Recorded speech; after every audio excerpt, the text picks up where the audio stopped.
Welcome to episode 24 of our technical analysis series. Today, we are moving beyond basic patterns to master advanced market structure. We are going to learn the language of institutions and how to read the footprints that big money leaves behind on your charts. Most retail traders waste their time staring at lagging indicators like RSI or MATE ETD lines. However, institutions move price through structural levels, such as swing highs, swing lows, and engineered liquidity zones. Because institutional participants control roughly 70% of daily U.S. equity volume, learning to read their footprints is not optional. This episode is designed to teach you to see the architecture beneath the candlesticks, the exact same framework that hedge funds and market makers use to plan their entries and exits. We are skipping the complex math and lagging indicators to focus purely on price, structure, and the story institutions tell when they simply cannot hide their size. To understand why this matters, look at Tesla from July 2024 through March 2025. The stock did not randomly fall from $480 to $220. It followed a precise structural breakdown. First, it printed a series of lower highs after the December peak.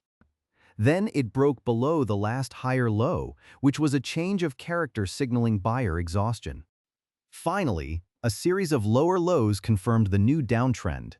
While retail traders simply saw a crash, traders reading structure saw three distinct phases: loss of momentum, a structural break, and trend continuation. This episode gives you the lens to see that same story. Every market on every time frame exists in exactly one of three states. First is the uptrend, defined by a sequence of higher highs and higher lows where buyers are in control and each dip finds support. Second is the downtrend, defined by lower highs and lower lows where sellers dominate and each bounce stalls. Finally, there is consolidation, where there is no clear sequence, and price moves sideways as institutions accumulate or distribute positions. Your very first task when opening any chart is to name the state. Everything else you do follows from that initial classification. To define these states, we use swing points. A swing high is a price peak with lower highs on both immediate sides, while a swing low is a trough with higher lows on both sides. These are not subjective art. They are mechanical definitions. The critical validation rule is that only a candle body close beyond a swing point counts as a structural event. A wick that pierces a level and snaps back is not a break. It is a liquidity sweep or an engineered stop hunt. This distinction between a wick and a body close is exactly what separates structural traders from retail traders who chase false breakouts. A break of structure, or BOS, occurs when price closes beyond a previous swing point in the direction of the prevailing trend. In an uptrend, a bullish BOS happens when price closes above the prior swing high, confirming that buyers remain in control. In a downtrend, a bearish BOS occurs when price closes below the prior swing low, confirming that sellers still dominate. Remember, the BOS is not an entry signal on its own. Instead, it is a confirmation that the current trend is healthy and that you should continue looking for entries in that direction. Consider the S&P 500 rally in late October 2023. The index had sold off sharply, with the VIX spiking above 30 and AAII bearish sentiment exceeding 52%. Then, the index reclaimed its 200-day moving average and posted a decisive body close above the prior swing high. This was a clear bullish break of structure. What followed was a 27% gain over the next 12 months, taking the index to fresh all-time highs. The BOS did not predict the move.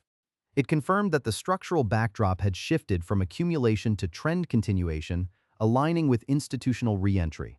A change of character, or CHoCH, occurs when price closes beyond a previous swing point against the direction of the prevailing trend. In an uptrend, a bearish CHoCH happens when price closes below the last higher low, which is the first signal that buyers are losing control. In a downtrend, a bullish CHoCH occurs when price closes above the last lower high, hinting that sellers are exhausted. A CHoCH is not a guaranteed reversal, but it is an alert that the trend's character has shifted. It marks the transition from active trend following to a watch-and-wait approach. Looking back at Tesla at the December 2024 peak, the stock reached an all-time closing high of $489.88 on December 16th. Throughout that year, it had printed a clean series of higher highs and higher lows. Then, In early January 2025, price broke below the last significant higher low, near $380. That was a bearish change of character. The character of the market had flipped. Over the following 8 weeks, Tesla collapsed to $220, a 55% decline. That CHoCH at $380 was the first structural signal that the trend had turned. A market structure shift is a specific type of CHoCH with extra confirming elements that increase the probability of a reversal. An MSS occurs after the market makes a key countertrend move, forming a lower high in an uptrend or a higher low in a downtrend, followed by a decisive break through a significant swing point with strong displacement. Think of it this way. A CHoCH says the trend might be sick, but an MSS says a new trend is likely being born. The MSS is the bridge between a warning and confirmation, giving you higher confidence to adjust your directional bias. Next, we look at order blocks, which are the last opposing candles before a strong displacement move. A bullish order block is the last down candle before an aggressive rally, while a bearish order block is the last up candle before a sharp decline. These zones matter because institutions cannot fill large positions instantly without moving the market against themselves. They accumulate gradually, and the order block marks where that accumulation occurred. When price returns to retest these zones, institutions often defend them, making them high-probability areas for a price reaction. For an example, look at Microsoft on April 7, 2025. The stock touched $338, its lowest level since the prior correction began. The candle preceding the sharp reversal marked a clear bullish order block. Over the next 3 weeks, the stock rallied to $393, establishing a new sequence of higher highs and higher lows. The $338 zone was not a random bottom. It was an institutional accumulation point. While order blocks do not guarantee a bounce, they define exactly where institutions have previously shown their hand. A fair value gap is a 3-candle pattern revealing where price moved so aggressively that normal order matching could not occur. It requires a strong impulse candle in the middle, with no wick overlap between the first candle's high and the third candle's low for a bullish gap, or the inverse for a bearish one. This gap represents an imbalance where one side overwhelmed the other so completely that the market skipped an entire price zone. These often form after liquidity sweeps or earnings releases, and the market frequently returns to fill these gaps before continuing the original move. Mega-cap earnings releases are a prime source of high-quality fair value gaps. When a company like Nvidia or Amazon reports results that significantly beat or miss expectations, the after-hours price reaction often creates a clean 3-candle gap on the daily chart. This untraded zone acts as a magnet. Over the following days or weeks, price frequently retraces to fill the imbalance before resuming the earnings-driven direction. This is not random mean reversion. It is the market rebalancing an area where institutional size moved too fast for normal price discovery. The gap tells you exactly where that rebalancing is likely to occur. A liquidity sweep occurs when price briefly pierces a swing high or low, triggers the cluster of stop-loss orders sitting there, and immediately reverses. The tell is the wick. A sweep leaves a long wick with the candle body closing back inside the range.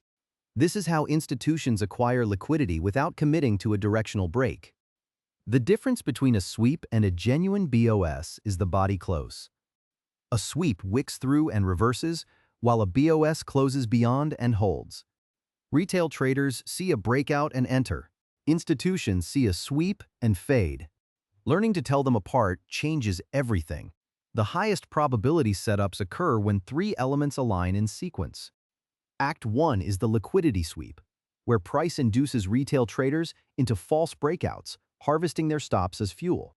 Act 2 is the displacement, where price explodes in the true direction, leaving a fair value gap that confirms institutional intent. Act 3 is the retracement, where price returns to the zone where the order block overlaps with the gap. This is the precise area where institutions re-enter and deliver the next leg. When all 3 align, you have identified a confirmed institutional footprint.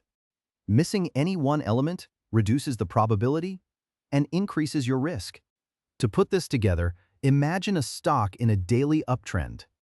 First price sweeps above a recent swing high. liquidity collected. Second, price reverses and breaks below the last higher low, a bearish change of character. Third, the reversal candles leave a clean fair value gap on the hourly chart. Fourth, the last up candle before the drop marks a bearish order block. Fifth, price retraces into the overlap of that block and the gap and then stalls. Each step validates the next. The sweep explains the CHoCH. The CHoCH creates the gap points to the block, and the block defines the entry. This is how structure traders think. Every time frame has two sets of swing points. External highs and lows are the major points that define the trend on your chosen time frame, like the daily chart. Internal highs and lows are the smaller swings visible on lower time frames like the 5-minute or 15-minute charts. My rule is simple. Pick one time frame to define your bias, and only use lower time frames to refine entry timing. If you define structure on the 5-minute chart, you are reading noise, not trend. Most traders who struggle with structure are simply suffering from poor time frame discipline. They let a 5-minute CHoCH override a daily boss. Choose your time frame and protect it. There are 3 mistakes that destroy structure traders. First, trading wicks as breaks. Always wait for the body close. Second, using a 5-minute chart for trend direction, which exposes you to too much noise. Third, entering on a fair value gap alone without sweep or order block confluence. An imbalance is not a signal on its own. It can fill and keep going against you. The confirmation model requires all 3: a sweep for inducement, a gap for displacement proof, and an order block for the institutional anchor. Each filter exists to protect you from the failures of the previous one. Let's recap our 5 core principles. 1. Structure precedes entry. Never trade without knowing the market state. 2. Confluence beats conviction. One signal is a guess, but aligned signals are a plan. 3. The higher time frame wins. A daily BOS always outweighs a 5-minute CHoCH. 4. Every sweep tells a story. Always ask who benefited from that wick. 5. Patience is the only edge. The best setups form when you wait for all 3 acts of the confirmation model. These principles are your new decision framework. Internalize them, and your chart reading will transform from reactive to intentional. You now understand market structure, order blocks, fair value gaps, and liquidity sweeps. But how do you align these when the daily chart says uptrend and the 4-hour says downtrend? In episode 25, we solve this with a top-down approach. We will use the monthly chart for secular bias, the weekly for trend, the daily for the setup, and the 4-hour for execution. You will learn to stop getting lost across timeframes and start using them as a coordinated system. The monthly tells you which direction to trade, the daily tells you when, and the 4-hour tells you where. See you in the next episode.